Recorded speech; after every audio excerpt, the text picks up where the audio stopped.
Hey, tribe.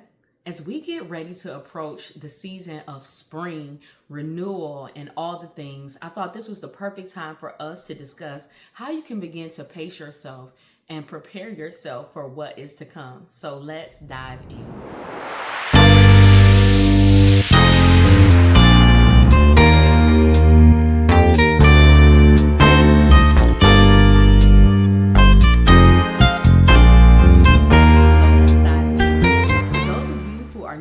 My name is Jocelyn. I am a leadership development consultant as well as a personal development coach. And let's dive into it. So, talking about pacing ourselves. If you're like me, I have been trying a new schedule.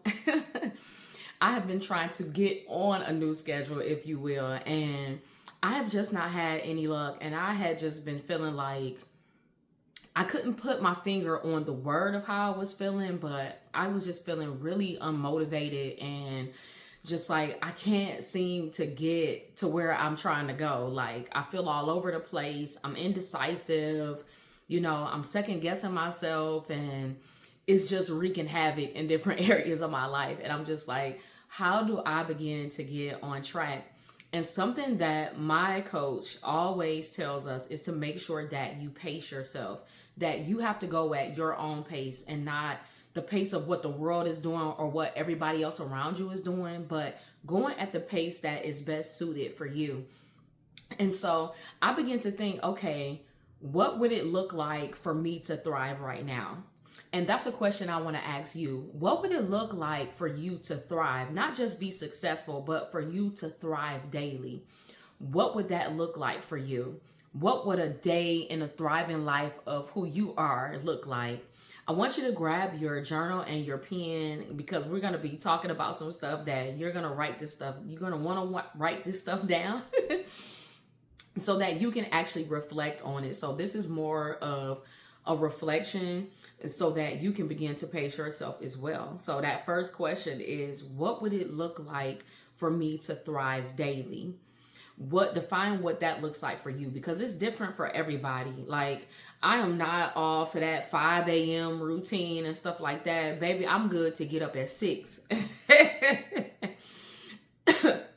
Like, excuse me.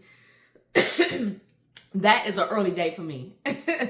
Like that's good enough. Like if I need to feel really rested, then I need to get up at like 7 o'clock. Like that's what helps me to thrive. So what does that look like for you? Or what are you called to in this season so that you can thrive? I find that I'm not the early bird that I used to be, that I'm more of a mid-morning type of person now, where I begin getting my energy up around mid-morning, like about 10 o'clock. I'm ready to go because I've taken my time throughout the morning to prepare myself. But when I don't do that, it does not end well throughout the day. It makes me miss completing tasks and I'm just frustrated and like, well, I had every intention of doing this, but my actions did not follow the intention. And it wasn't because I didn't want to. It was just that something has been holding me back. So we want to get to what the root of that is. So first ask yourself, what would it look like for you to thrive? Next, if you've been feeling like you're in a slump as well, or you're feeling lethargic, you know what? I had to look that word up. I'm currently reading this book called Refresh by Shona and David Murray. This book right here, oh my goodness, this is what's helping me get back on track, y'all. It is really refreshing as it implies. We'll talk a little bit more about this later, but if you are in a slump or feeling lethargic, and I had to look up what that word meant, and it means a state of weariness that involves diminished energy, mental capacity, and motivation. Do that sound like you? Because it definitely sounds like me and everything I had just described. So if you are feeling like you are in a slump, then define what kind of slump are you in. Is it a financial slump? Is it a physical slump, or a spiritual one, a mental one, or is it all of the above? What does that look like? Define what that is, because for me, it has looked like in mental, it looks like being easily distracted. It looks like second guessing myself, especially when it comes to my business and my work and all of the other activities, it looks something like that. I'm doing pretty well in my finances, but like in other areas, it's basically been like that. So what does it look like for you? What type of slump are you in? You want to define what that looks like because you want to acknowledge the state that you're in. You cannot face it if you don't define it. You know what I'm saying? So make sure that you are defining what each area looks like, because how can we get the help that we need in that area if we're not being honest about what's going on in each area of our life? How do we know how to get to the solution if we won't define what the problem is? You know what I mean? So make sure you're defining what type of slump you're in so that you can go ahead and face it head on in this next step. Next, you want to break it down into different sections. So as I said, if it's mental or physical, emotional, financial, spiritual, whatever it is that you want to focus on, you want to make sure that you are breaking it down into sections so that you can look at each one separately. Don't try to throw it all together, but make sure that you are putting it away separately so that when you say, okay, this is what I'm going to focus on, then you can focus on the one thing. Because a lot of times we try to do a whole bunch at once, especially when we get new information or when we get excited. We're like, let's go all in. What we waiting on? But for me, and probably for you too, you want to make sure that you are getting lasting results. A lot of us rush into it and we be like, I can do this. I'm going to do 5 things today. I'm going to go to bed early and I'm going to wake up early and then I ain't going to sleep in. And then I'm going to go to the gym for an hour and then I'm going to make a healthy breakfast. And then I'm going to work real hard throughout the day. I'm going to take my break when I'm supposed to and all the things. And it's like, as soon as you go to bed late, you just threw the whole day off. Because now you're like, oh no, now I'm rushing. Oh no, now I don't have time, as much time in the gym, so I might as well not go. You see what I'm saying? You see how the chain reaction goes? So we want to make sure that we are focusing on one thing at a time.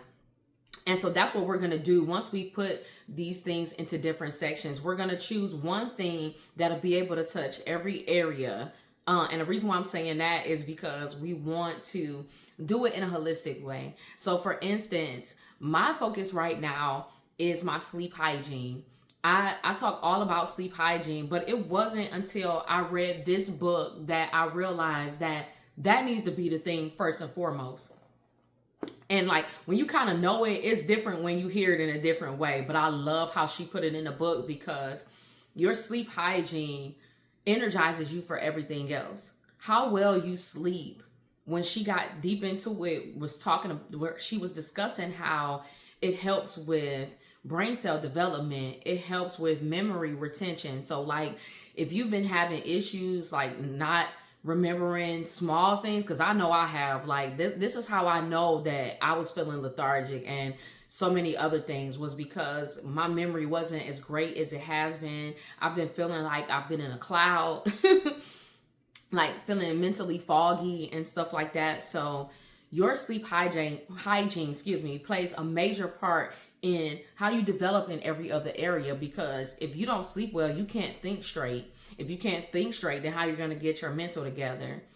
How are you going to physically get yourself together? Because even if you go to the gym, if you like me, if you go hard, then you're going to spend the rest of the week recovering instead of being able to go to the gym every other day like you planned. Or if you're not listening to your body and it's telling you, I need to rejuvenate, I need rest, I need to relax. Not only that, I need sleep because the rejuvenation happens in the sleep. So for me, I'm focusing on sleep hygiene right now and making sure I master that first, because we often want to be a jack of all trades and try to master everything at once, but really you'll be mediocre or bare minimum at all of them because you haven't taken the intricate time that you need to focus on each one. So using your list, define what that looks like for you. For me, it's going to be sleep hygiene. I hope it'll be the same for you. And then once we master that, then we'll add in exercise. If you have been off with exercising because physically we want to be healthy, like we don't want to believe it, but it's a part of life. Whether you are sedentary and you sit at a desk all day, or whether you're active, you still want to make sure that you are getting in an adequate amount of exercise so that you can thrive. I don't like being tired going up the stairs. I'm too young for that. I don't like huffing and puffing when I'm bringing the groceries in, because, well, if you like me, I be trying to one trip Charlie it and try to carry all in one arms, which that ain't good either. Just take the time. But it's because it's like, well, I don't want to feel worn out, but you feel worn out anyway because you haven't done the exercise. And as we are leading into the spring, we want to make sure that we are getting each area of our lives together, paced the way that we need it. So when the spring comes and we are ready to add extra activities, or we are ready to thrive, we know where in our schedule we'll be able to fit it. We know what we'll have the capacity to add on and what we don't, the things that we need to take out of our schedule and the things that we need to add into our schedule. But if we don't begin to face it head on right now, then it's going to be difficult when the spring comes, and you're going to be rushing. And who want to rush? Y'all know I can't stand rushing. So we don't want to rush. We want to take a look at these things now while it's still a little early and we can slowly pace ourselves. I would say follow your own pace. Don't worry about all these videos that you're seeing about the 5 a.m. routine, how the 4 a.m. routine changed my life. Baby, they probably did that once and ain't doing it again. Cause nobody in their right mind want to get up at 4 a.m. every morning. I'm gonna pull your card because you lying. Well, I'll say at my age, you lying. Don't nobody want to get up that early. For those who have to get up that early, that's something different. But don't nobody really for real want to get up that early in the morning. Talking about a routine. Baby, I'm going back to sleep at 10. If I'm getting up that early.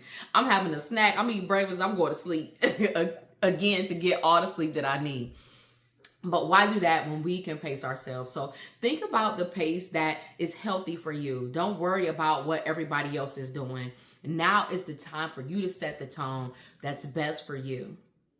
So I hope that these tips were helpful. Pick one thing that you want to focus on next week. Hopefully, after you've done these activities, you can define what that is. For me, it's going to continue to be sleep hygiene, and then I'm going to add in 1 day of exercise. I'm not going to be like, oh, I'm working out 5 days this week. No, we're going to start with 1 and then continue to add until I get to where it is that I want to be, because in order for us to be effective and consistent, we have to get consistent even with the small things first before we try to jump to the big things. You know what I'm saying?